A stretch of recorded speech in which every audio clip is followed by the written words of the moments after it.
v.I. Lenin. Under a false flag, see footnote 3. Written not earlier than February 1915. First published in 1917, in the first collection of the Priliv Publishers, Moscow. Signed, N. Konstantinov. Published according to the text in the collection. Source: Lenin Collected Works, Progress Publishers, 1974, Moscow, Volume 21, pages 135 to 157. Issue number 1 of Nash Diallo, Petrograd, January 1915. See footnote 4. Published a highly characteristic programmatic article by Mr. A. Potresov, entitled At the Juncture of Two Epochs. Like an earlier magazine article by the same author, the present article sets forth the ideas underlying an entire bourgeois trend of public thought in Russia, the liquidationist, regarding the important and burning problems of the times. Strictly speaking, we have before us not articles but the manifesto of a definite trend, and anyone who reads them carefully and gives thought to their content will see that only fortuitous considerations, that is, such that have nothing in common with purely literary interests, have prevented the author's ideas, and those of his friends, since the author does not stand alone, from being expressed in the more appropriate form of a declaration or credo. Potresov's main idea is that present-day democracy stands at the juncture of two epochs, the fundamental difference between the old epoch and the new consisting in a transition from national isolation to internationalism. By present-day democracy, Potresov understands the kind that marked the close of the 19th century and the beginning of the 20th, as distinct from the old bourgeois democracy that marked the end of the 18th century and the first two-thirds of the 19th. At first glance it may seem that the author's idea is absolutely correct, that we have before us an opponent to the national liberal tendency predominant in present-day democracy, and that the author is an internationalist, not a national liberal. Indeed, this defense of internationalism, this reference to national narrow-mindedness and national exclusiveness as features of an outworn and bygone epoch, is it not a breakaway from the wave of national liberalism, that bane of present-day democracy or, rather, of its official representatives? That, at first glance, is not only the possible but the almost inevitable impression. Yet it would be a gross error to think so. The author is transporting his cargo under a false flag. Consciously or otherwise, that does not matter in this instance. He has resorted to a stratagem by hoisting the flag of internationalism so as the more securely to transport under this flag his contraband cargo of national liberalism. After all, Potresov is a most undeniable national liberal. The gist of his article, and of his program, platform, and credo, is in the employment of this little, and if you wish even innocent, stratagem, in carrying opportunism under the flag of internationalism. One must go into all the details of this maneuver, for the matter is of prime and tremendous importance. Potresov's use of a false flag is the more dangerous since he not only cloaks himself with the principle of internationalism but also assumes the title of an adherent of Marxist methodology. In other words, Potresov pretends to be a true follower and exponent of Marxism, whereas in actual fact he substitutes national liberalism for Marxism.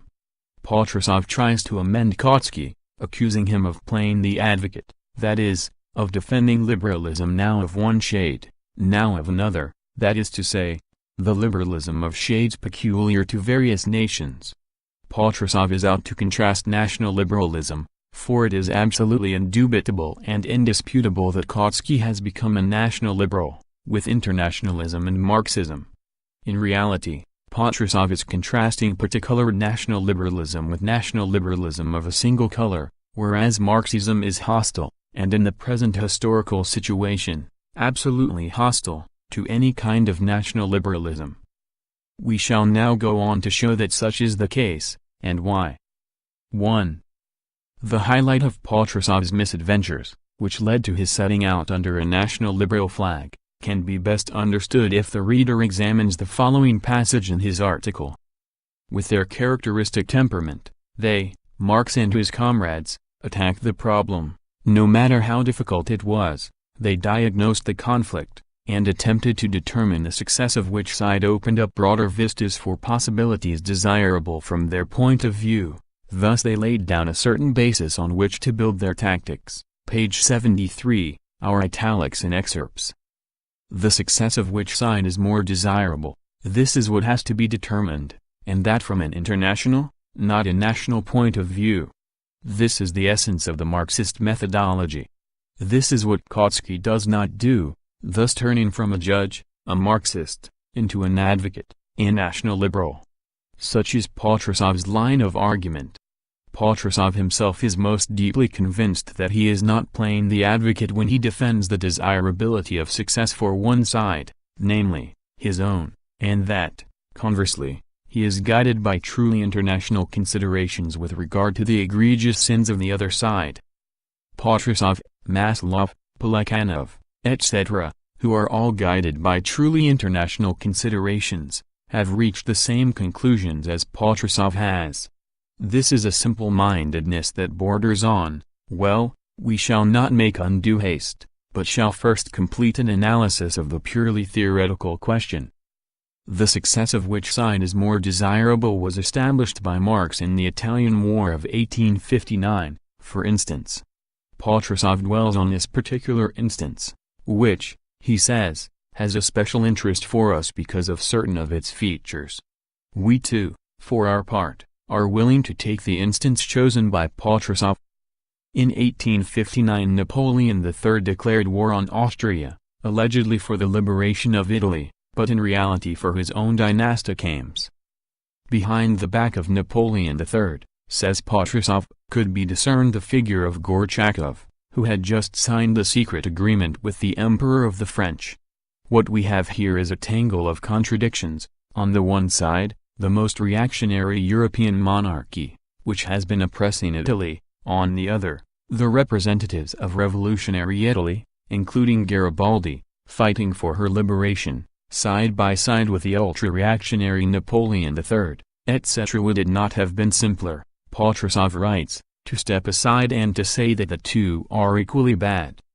However, neither Engels, Marx, nor Lassalle were attracted by the simplicity of such a solution, but started to search the problem, Potresov means to say, to study and explore the problem, of the particular outcome of the conflict which might provide the greatest opportunities for a cause dear to all three.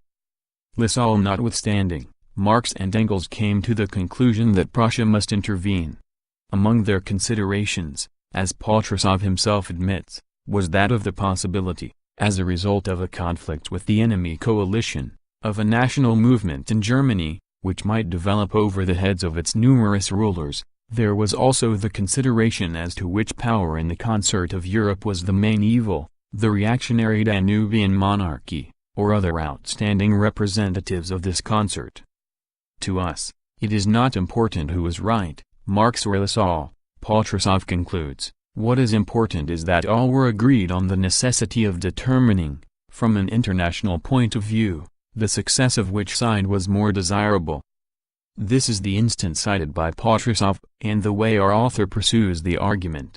If Marx was then able to appraise international conflicts, Potresov's expression, notwithstanding the highly reactionary character of the governments of both belligerent sides, then Marxists too are at present obliged to make a similar appraisal, Potresov concludes.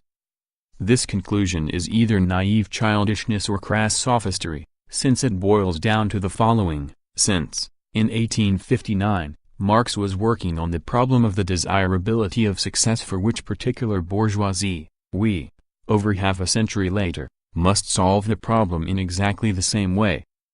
Potresov has failed to notice that, to Marx in 1859, as well as in a number of later cases, the question of the success of which side is more desirable meant asking the success of which bourgeoisie is more desirable.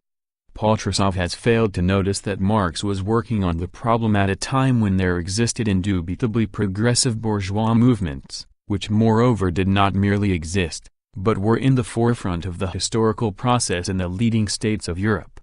Today, it would be ridiculous even to imagine a progressive bourgeoisie, a progressive bourgeois movement, in, for instance, such key members of the concert of Europe, as Britain and Germany, The old bourgeois democracy of these two key states has turned reactionary. Potresov has forgotten this, and has substituted the standpoint of the old, bourgeois, so-called democracy for that of present-day, non-bourgeois, democracy. This shift to the standpoint of another class, and moreover of an old and outmoded class, is sheer opportunism. There cannot be the least doubt that a shift like this cannot be justified by an analysis of the objective content of the historical process in the old and the new epochs. It is the bourgeoisie, for instance in Germany, and in Britain too, for that matter, that endeavors to effect the kind of substitution accomplished by Potresov, viz., replacing of the imperialist epoch by that of bourgeois progressive, national and democratic movements for liberation. Potresov is uncritically following in the wake of the bourgeoisie. This is the more unpardonable, since, in the instance he has selected, Potresov has himself been obliged to recognize and specify the considerations guiding Marx, Engels, and Lassalle in those bygone days. See footnote 1. First of all, these were considerations on the national movement, in Germany and Italy on the latter's development over the heads of the representatives of medievalism. Secondly, these were considerations on the main evil of the reactionary monarchies, the Austrian, the Napoleonic, etc., in the concert of Europe. These considerations are perfectly clear and indisputable. Marxists have never denied the progressiveness of bourgeois national liberation movements against feudal and absolutist forces. Potresov cannot but know that nothing like this does or can exist in the major, that is, the leading rival states of today. In those days there existed, both in Italy and in Germany, popular national liberation movements with decades of struggle behind them. In those days the Western bourgeoisie did not give financial support to certain other states. On the contrary, those states were really the main evil. Potresov cannot but know, as he admits in the same article, that today none of the other states is or can be the main evil. The bourgeoisie, in Germany, for instance, though not in that country alone, is, for selfish reasons, encouraging the ideology of national movements, attempting to translate that ideology into the epoch of imperialism, that is, an entirely different epoch. As usual, the opportunists are plodding along in the rear of the bourgeoisie, abandoning the standpoint of present-day democracy and shifting over to that of the old, bourgeois, democracy. That is the chief shortcoming in all the articles, as well as in the entire position and the entire line of Potresov and his liquidationist fellow thinkers. At the time of the old, bourgeois, democracy, Marx and Engels were working on the problem of the desirability of success for which particular bourgeoisie. They were concerned with a modestly liberal movement developing into a tempestuously democratic one. In the period of present-day, non-bourgeois, democracy, Potresov is preaching bourgeois national liberalism at a time when one cannot even imagine bourgeois progressive movements, whether modestly liberal or tempestuously democratic, in Britain, Germany, or France. Marx and Engels were ahead of their epoch, that of bourgeois national progressive movements. They wanted to give an impetus to such movements so that they might develop over the heads of the representatives of medievalism. Like all social chauvinists, Potresov is moving backwards, away from his own period, that of present-day democracy, and skipping over to the outworn, dead, and therefore intrinsically false viewpoint of the old, bourgeois, democracy. That is why Potresov's following appeal to democracy reveals his muddled thinking and is highly reactionary. Do not retreat, but advance, not towards individualism, but towards internationalist consciousness in all its integrity and all its vigor. To advance means, in a certain sense, to go also back to Engels, Marx, and Lassalle, to their method of appraising international conflicts, and to their finding it possible to utilize interstate relations for democratic purposes. Potresov drags present-day democracy backwards, not in a certain sense but in all senses. He drags it back to the slogans and the ideology of the old bourgeois democracy, to the dependence of the masses upon the bourgeoisie. Marx's method consists, first of all, in taking due account of the objective content of a historical process at a given moment, in definite and concrete conditions, this in order to realize, In the first place, the movement of which class is the mainspring of the progress possible in those concrete conditions. In 1859, it was not imperialism that comprised the objective content of the historical process in continental Europe, but national bourgeois movements for liberation. The mainspring was the movement of the bourgeoisie against the feudal and absolutist forces. 55 years later, when the place of the old and reactionary feudal lords has been taken by the not unsimilar finance capital tycoons of the decrepit bourgeoisie, the knowledgeable Potresov is out to appraise international conflicts from the standpoint of the bourgeoisie, not of the new class. See footnote 2. Potresov has not given proper thought to the significance of the truth he uttered in the above words.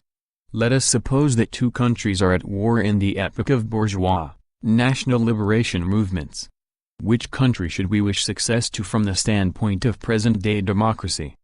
Obviously, to that country whose success will give a greater impetus to the bourgeoisie's liberation movement, make its development more speedy, and undermine feudalism the more decisively. Let us further suppose that the determining feature of the objective historical situation has changed, and that the place of capital striving for national liberation has been taken by international, reactionary and imperialist finance capital.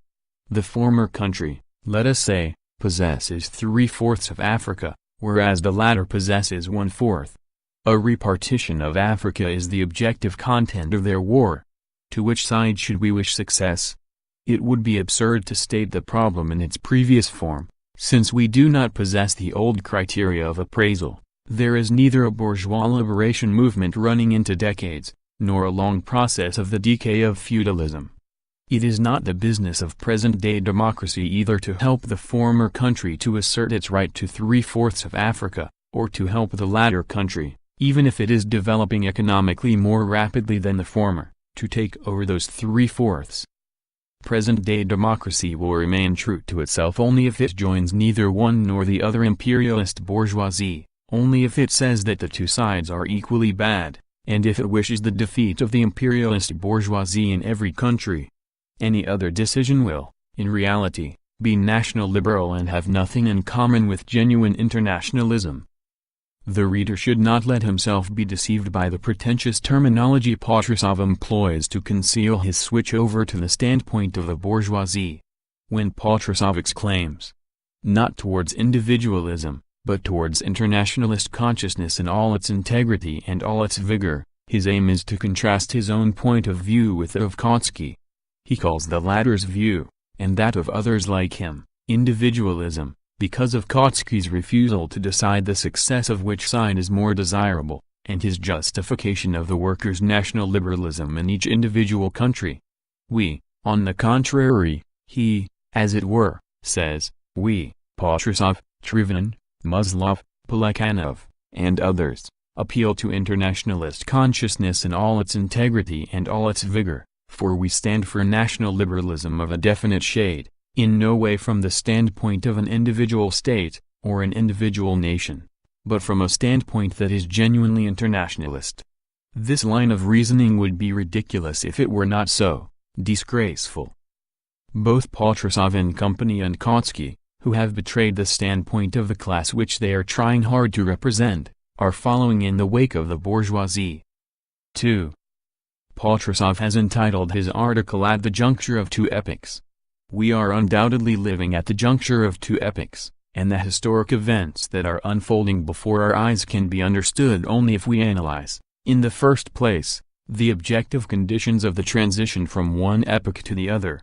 Here we have important historical epochs. In each of them there are and will always be individual and partial movements, now forward now backward. There are and will always be various deviations from the average type and mean tempo of the movement.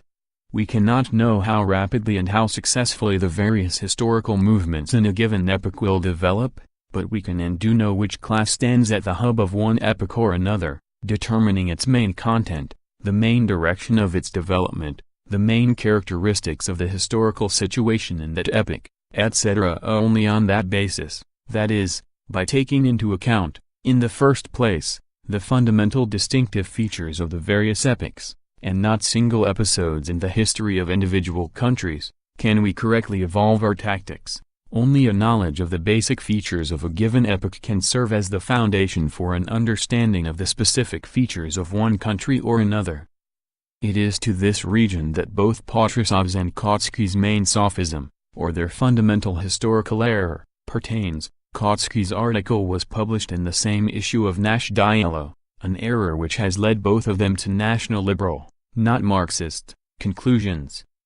The trouble is that the instance chosen by Potresov, which has presented a special interest to him, namely, the instance of the Italian campaign of 1859, as well as a number of similar historical instances quoted by Kautsky, in no way pertain to those historical epochs, at the juncture of which we are living. Let us call the epoch we are entering, or have entered, and which is in its initial stage, the present day, or third, epoch. Let us call that which we have just emerged from the epoch of yesterday, or the second. In that case we shall have to call the epoch from which Potresov and Kautsky cite their instances, the day before yesterday, or first, epoch. Both Potresov's and Kautsky's revolting sophistry, the intolerable falseness of their arguments, consist in their substituting for the conditions of the present day, or third, epoch the conditions of the day before yesterday, or first, epoch. I shall try to explain what I mean.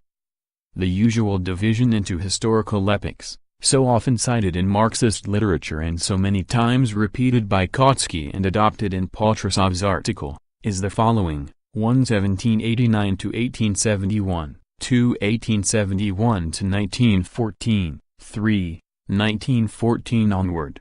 Here, of course, as everywhere in nature and society, the lines of division are conventional and variable, relative, not absolute. We take the most outstanding and striking historical events only approximately, as milestones in important historical movements. The first epoch from the Great French Revolution to the Franco-Prussian War is one of the rise of the bourgeoisie, of its triumph, of the bourgeoisie on the upgrade, an epoch of bourgeois democratic movements in general and of bourgeois national movements in particular, an epoch of the rapid breakdown of the obsolete feudal absolutist institutions. The second epoch is that of the full domination and decline of the bourgeoisie, one of transition from its progressive character towards reactionary and even ultra-reactionary finance capital. This is an epoch in which a new class, present-day democracy, is preparing and slowly mustering its forces. The third epoch, which has just set in, places the bourgeoisie in the same position as that in which the feudal lords found themselves during the first epoch. This is the epoch of imperialism and imperialist upheavals, as well as of upheavals stemming from the nature of imperialism. It was none other than Kautsky who, in a series of articles and in his pamphlet Der Weg zur Macht, which appeared in 1909, outlined with full clarity the basic features of the third epoch that has set in, and who noted the fundamental differences between this epoch and the second, that of yesterday, and recognized the change in the immediate tasks as well as in the conditions and forms of struggle of present-day democracy, a change stemming from the change objective historical conditions. Kautsky is now burning that which he worshipped yesterday. His change of front is most incredible, most unbecoming and most shameless. In the above-mentioned pamphlet, he spoke forthrightly of symptoms of an approaching war, and specifically of the kind of war that became a fact in 1914. It would suffice simply to place side by side for comparison a number of passages from that pamphlet and from his present writings to show convincingly how Kautsky has betrayed his own convictions and solemn declarations. In this respect Kautsky is not an individual instance, or even a German instance. He is a typical representative of the entire upper crust of present-day democracy, which, at a moment of crisis, has deserted to the side of the bourgeoisie. All the historical instances quoted by Potresov and Kautsky belong to the first epoch. The main objective content of the historical wartime phenomena, not only of 1855, 1859, 1864, 1866, or 1870, but also of 1877, the Russo-Turkish War, and 1896 to 1897, the wars between Turkey and Greece and the Armenian disturbances, were bourgeois national movements or convulsions in a bourgeois society ridding itself of every kind of feudalism. At that time there could have been no possibility of really independent action by present-day democracy, action of the kind befitting the epoch of the overmaturity and decay of the bourgeoisie, in a number of leading countries. The bourgeoisie was then the chief class, which was on the upgrade as a result of its participation in those wars. It alone could come out with overwhelming force against the feudal absolutist institutions. Represented by various strata of propertied producers of commodities, this bourgeoisie was progressive in various degrees in the different countries, sometimes, like part of the Italian bourgeoisie in 1859, being even revolutionary. The general feature of the epoch, however, was the progressiveness of the bourgeoisie, that is, its unresolved and uncompleted struggle against feudalism.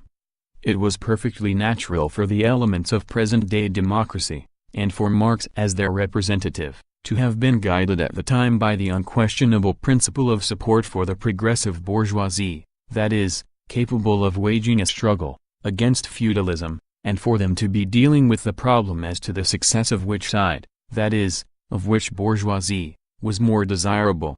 The popular movement in the principal countries affected by the war was generally democratic at that time, that is, bourgeois democratic in its economic and class content.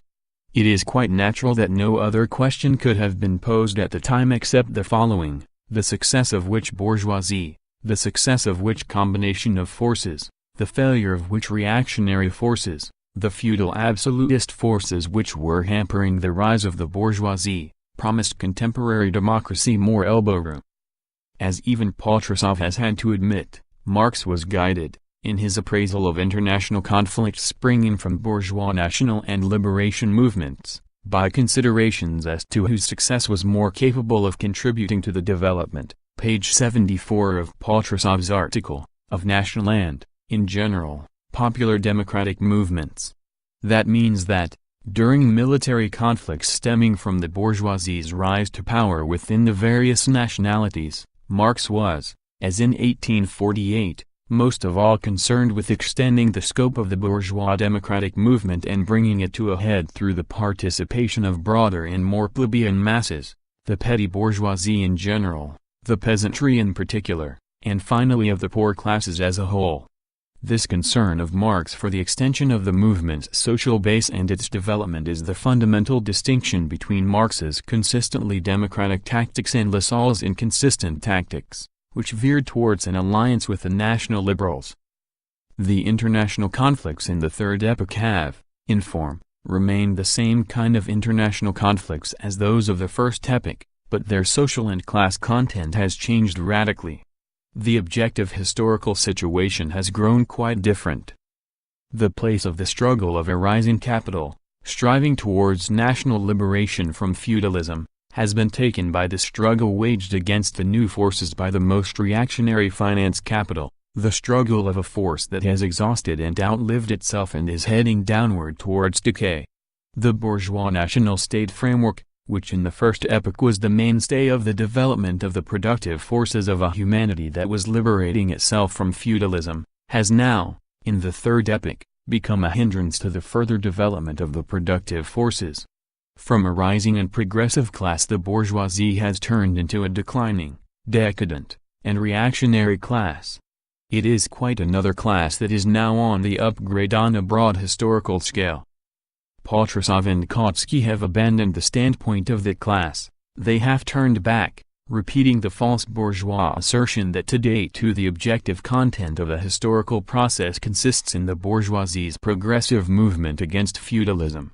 In reality, there can now be no talk of present-day democracy following in the wake of the reactionary imperialist bourgeoisie, no matter of what shade the latter may be. In the First Epoch, the objective and historical task was to ascertain how, in its struggle against the chief representatives of a dying feudalism, the progressive bourgeoisie should utilize international conflicts so as to bring the greatest possible advantage to the entire democratic bourgeoisie of the world. In the First Epoch, over half a century ago, it was natural and inevitable that the bourgeoisie, enslaved by feudalism, should wish the defeat of its own feudal oppressor, all the more so that the principal and central feudal strongholds of all European importance were not so numerous at the time. This is how Marx appraised the conflicts. He ascertained in which country, in a given and concrete situation, the success of the bourgeois liberation movement was more important in undermining the all-European feudal stronghold. At present, in the Third Epoch, no feudal fortresses of all-European significance remain.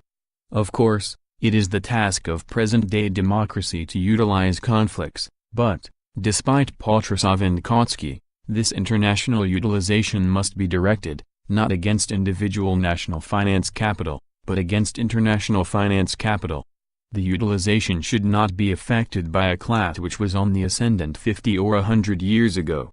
At that time it was a question of international action, Potresov's expression, by the most advanced bourgeois democracy. Today it is another class that is confronted by a similar task created by history and advanced by the objective state of affairs. 3. The Second Epoch, or, as Potresov puts it, a span of 45 years, 1870 to 1914, is characterized very inconclusively by him. The same incompleteness is the shortcoming in Trotsky's characterization of the same period, given in his German work, although he does not agree with Potresov's practical conclusions, this, of course, standing to the former's credit. Both writers hardly realize the reason for their standing so close to each other, in a certain sense. Here is what Potresov writes of this epoch, which we have called the second, that of yesterday. A detailed restriction of work and the struggle and an all-pervading gradualism, these signs of the times, which by some have been elevated to a principle, have become to others an ordinary fact in their lives, and, as such, have become part of their mentality, a shade of their ideology. Page 71. This epoch's talent for a smooth and cautious advance had, as its reverse, firstly, a pronounced non-adaptability to any break in gradualness and to catastrophic phenomena of any kind, and secondly, an exceptional isolation within the sphere of national action, the national milieu. Page 72. Neither revolution, nor war. Page 70. Democracy became the more effectively nationalist, the longer the period of its position warfare was protracted and the longer there lingered on the stage the spell of European history which knew of no international conflicts in the heart of Europe, and consequently experienced no unrest extending beyond the boundaries of national state territories, and felt no keen interest on a general European or world scale. 75-76. The chief shortcoming in this characterization, as in Trotsky's characterization of the same epoch, is a reluctance to discern and recognize the deep contradictions in modern democracy, which has developed on the foundation described above. The impression is produced that the democracy contemporary with the epoch under review remained a single whole, which, generally speaking, was pervaded with gradualism, turned nationalist, was by degrees weaned away from breaks in gradualness and from catastrophes, and grew petty and mildewed. In reality this could not have happened, since, side by side with the aforesaid tendencies, other and reverse tendencies were undoubtedly operating. The day-by-day life of the working masses was undergoing an internationalization, the cities were attracting ever more inhabitants, and living conditions in the large cities of the whole world were being leveled out, capital was becoming internationalized, and at the big factories townsmen and countryfolk, both native and alien, were intermingling. The class contradictions were growing ever more acute, the employers' associations were exercising ever greater pressure on the workers' unions, sharper and more bitter forms of struggle were arising, as, for instance, mass strikes, the cost of living was rising, the pressure of finance capital was becoming intolerable, etc., etc. In actual fact, events did not follow the pattern described by Potresov. This we know definitely. In the period under discussion, none, literally not one, of the leading capitalist countries of Europe was spared by the struggle between the two mutually opposed currents within contemporary democracy. In each of the big countries, this struggle at times assumed most violent forms, including splits, this despite the general peaceful, sluggish, and somnolent character of the epoch. These contradictory currents have affected all the various fields of life and all problems of modern democracy without exception, such as the attitude towards the bourgeoisie, alliances with the liberals, the voting for war credits, the attitude towards such matters as colonial policies, reforms, the character of economic struggle, the neutrality of the trade unions, etc. All-pervading gradualism was in no way the predominant sentiment in all contemporary democracy, as the writings of Potresov and Trotsky imply. No, this gradualism was taking shape as a definite political trend, which at the time often produced individual groups, and sometimes even individual parties, of modern democracy in Europe. That trend had its own leaders, its press organs, its policy, and its own particular, and specially organized, method of influencing the masses of the population. Moreover, this trend was more and more basing itself, and ultimately based itself solidly, on the interests of a definite social stratum within the democracy of the time. All-pervading gradualism naturally attracted into the ranks of that democracy a number of petty bourgeois fellow travelers. Furthermore, the specifically petty bourgeois conditions, and consequently, a petty bourgeois political orientation, became the rule with a definite stratum of parliamentarians, journalists, and trade union officials. A kind of bureaucracy and aristocracy of the working class was arising in a manner more or less pronounced and clear-cut. Take, for instance, the possession of colonies and the expansion of colonial possessions. These were undoubted features of the period dealt with above, and with the majority of big states. What did that mean in the economic sense? It meant a sum of super-profits and special privileges for the bourgeoisie. It meant, moreover, the possibility of enjoying crumbs from this big cake for a small minority of the petty bourgeois, as well as for the better-placed employees, officials of the labor movement, etc. The enjoyment of crumbs of advantage from the colonies, from privileges, by an insignificant minority of the working class in Britain, for instance, is an established fact, recognized and pointed out by Marx and Engels. Formerly confined to Britain alone, this phenomenon became common to all the great capitalist countries of Europe, as their colonial possessions expanded, and in general as the imperialist period of capitalism grew and developed. In a word, the all-pervading gradualism of the second epoch, the one of yesterday, has created, not only a certain non-adaptability to any break in gradualness, as Potresov thinks, not only certain possibilist tendencies, as Trotsky supposes, but an entire opportunist trend based on a definite social stratum within present-day democracy, and linked with the bourgeoisie of its own national shade by numerous ties of common economic, social, and political interests, a trend directly, openly, consciously, and systematically hostile to any idea of a break in gradualness. A number of Trotsky's tactical and organizational errors, to say nothing of Potresov's, spring from his fear, or his reluctance, or inability to recognize the fact of the maturity achieved by the opportunist trend, and also its intimate and unbreakable link with the national liberals, or social nationalists, of our times. In practice, this failure to recognize this maturity and this unbreakable link leads, at least, to absolute confusion and helplessness in the face of the predominant social nationalist, or national liberal, evil.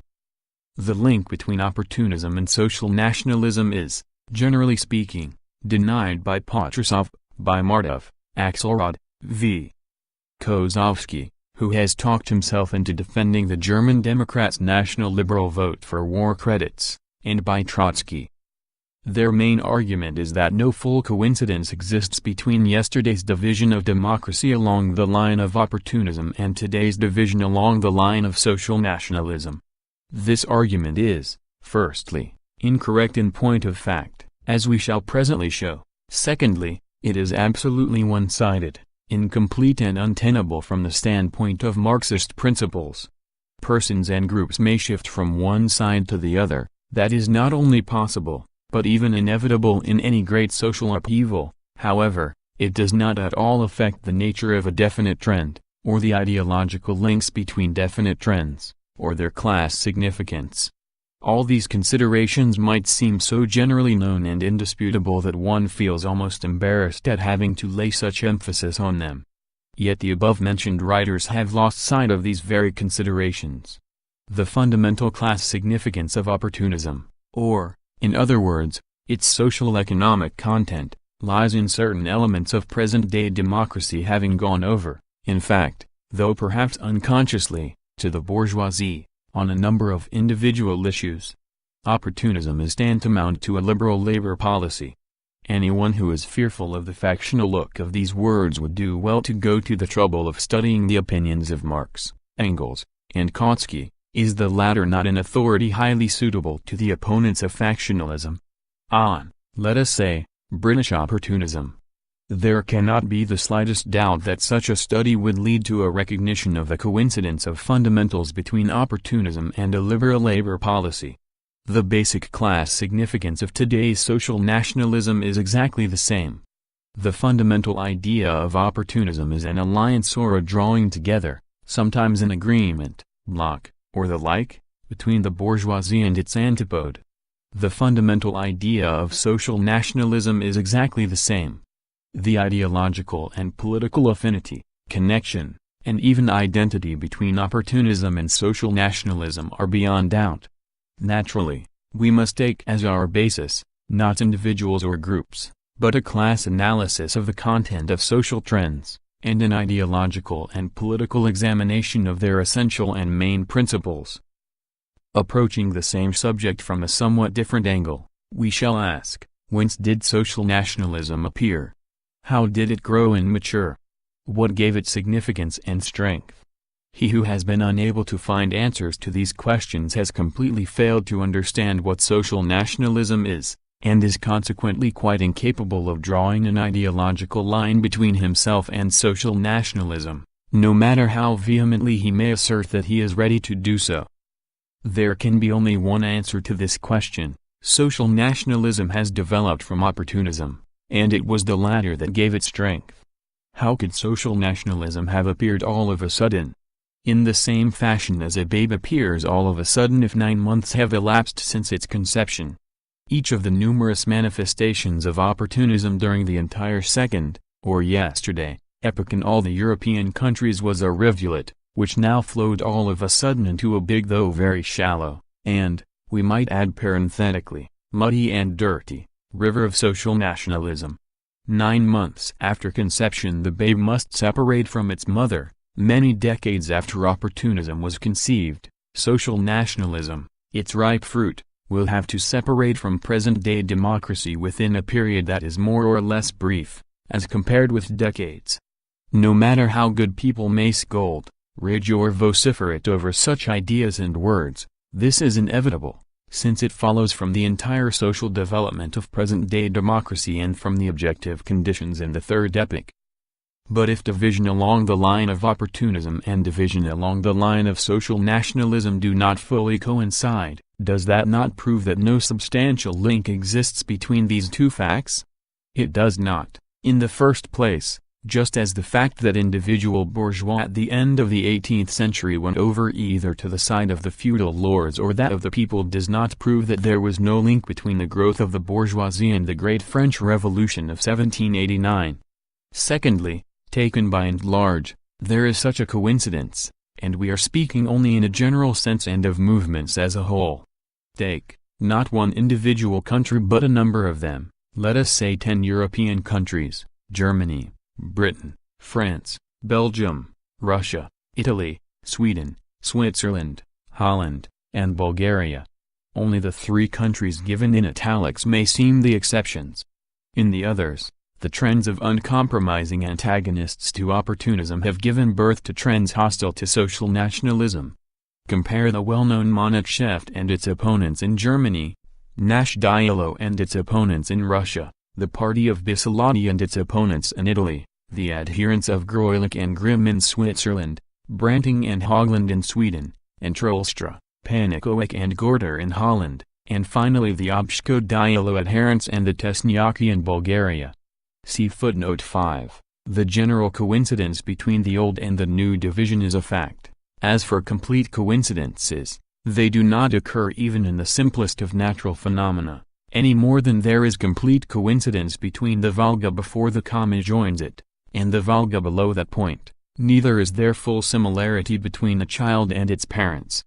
Britain only seems the exception. In reality, There were two main currents in Britain prior to the war, these being identified with two dailies, which is the truest objective indication of the mass character of these currents, namely, the Daily Citizen, see footnote 6, the Opportunists newspaper, and the Daily Herald, see footnote 7, the organ of the opponents of opportunism. Both papers have been swamped by the wave of nationalism, yet, opposition has been expressed by under 1/10 of the former's adherents and by some 3/7 of the adherents of the latter. The usual method of comparison, whereby only the British Socialist Party is compared with the Independent Labour Party, is erroneous because it overlooks the existence of an actual bloc of the latter with the Fabians, see footnote 8, and the Labour Party. It follows, then, that only 2 out of the 10 countries are exceptions, but even here the exceptions are not complete, since the trends have not changed places, only, for reasons so obvious that they need not be dwelt on, the wave has swamped almost all the opponents of opportunism. This undoubtedly proves the strength of the wave, but it does not in any way disprove coincidence between the old division and the new for all Europe. We are told that division along the line of opportunism is outmoded, and that only one division is of significance, namely, that between the adherents of internationalism and the adherents of national self-sufficiency. This opinion is fundamentally wrong. The concept of adherents of internationalism is devoid of all content and meaning, if we do not concretely amplify it. Any step towards such concrete amplification, however, will be an enumeration of features of hostility to opportunism. In practice, this will prove truer still. An adherent of internationalism who is not at the same time a most consistent and determined adversary of opportunism is a phantom, nothing more. Perhaps certain individuals of this type will honestly consider themselves internationalists. However, people are judged, not by what they think of themselves but by their political behavior. The political behavior of internationalists who are not consistent and determined adversaries of opportunism will always aid and abet the nationalist trend. On the other hand, nationalists, too, call themselves internationalists, Kautsky, Lentz, Nies, Vandervelde, Hindman, and others. Not only do they call themselves so, but they fully acknowledge an international rapprochement, an agreement, a union of persons sharing their views. The opportunists are not against internationalism, they are only in favor of international approval for and international agreement among the opportunists. Notes 1. Incidentally, Potresov refuses to make up his mind as to whether Marx or Lassalle was right in appraising the conditions of the War of 1859. We think that, Marine notwithstanding, Marx was right, whereas Lassalle was then an opportunist, just as he was during his flirtation with Bismarck. Lassalle was adapting himself to the victory of Prussia and Bismarck, to the lack of sufficient strength in the democratic national movements of Italy and Germany. Thus Lassalle deviated towards national liberal labor policy, whereas Marx encouraged and developed an independent, consistently democratic policy hostile to national liberal cowardice. Prussia's intervention in 1859 against Napoleon would have stimulated the popular movement in Germany. Lassalle was casting glances, not downwards but upwards, as he was fascinated by Bismarck. Bismarck's success was no justification of Lassalle's opportunism. Lenin. 2. Indeed, Potresov writes, it was during that period of seeming stagnation that tremendous molecular processes were taking place in every country. The international situation too was gradually changing, the policy of colonial acquisitions, of militant imperialism becoming its determining feature. Lenin. 3. A number of changes were made in Lenin's article under a false flag by the editors of the collection issued in March 1917 by Priliv Publishers. 4. Nash Dialo, Our Cause, a monthly of the Menshevik liquidators, mouthpiece of social chauvinists in Russia. It began publication in 1915 in Petrograd to replace Nash's area, which had been suppressed in October 1914. 5. Obshko Dielo, The Common Cause, adherents, also known as Shiraki socialists and opportunist trend in Bulgarian Social Democratic Party. The journal Obshko Dielo was published from 1900 onwards. After a split at the 10th Congress of the Social Democratic Party in 1903 in Ruse, they formed a reformist Bulgarian Social Democratic Party, of Cherokee socialists. During the World Imperialist War of 1914–18, the Obshko Dialo adherents took a chauvinist stand. Tesnyaki, a revolutionary trend in the Bulgarian Social Democratic Party, which in 1903 took shape as an independent Bulgarian Workers' Social Democratic Party. The founder and leader of Tesnyaki was D. Blagoyev, his followers, Georgy Dimitrov and Vasil Kolarov, among others, later heading that party. In 1914–18 the Tesnyaki came out against the imperialist war. In 1919 they joined the Communist International and formed the Communist Party of Bulgaria. 6. The Daily Citizen, originally organ of the Opportunist bloc, the Labour Party, Fabians and the Independent Labour Party of Britain, published in London from 1912 to 1915. 7. The Daily Herald, organ of the British Socialist Party, published in London since 1912. 8. The Fabians, members of the Fabian Society, a British reformist organization founded in 1884. The name is an allusion to the Roman commander Quintus Fabius Maximus, page 203, called Cunctator, that is, the delayer, for his tactics of harassing Hannibal's army without risking a pitched battle. Most of the society's members were bourgeois intellectuals, scholars, writers, politicians, such as Sidney and Beatrice Webb, Bernard Shaw, Ramsay MacDonald, who denied the need for the class struggle of the proletariat and a socialist revolution, and insisted that the transition from capitalism to socialism lay only through petty reform and a gradual transformation of society. Lenin said it was an extremely opportunist trend. See present edition, Volume 13, page 358. The Fabian Society, which was affiliated to the Labour Party in 1900, is one of the ideological sources of Labour Party policy. During World War I, the Fabians took a social chauvinist stand.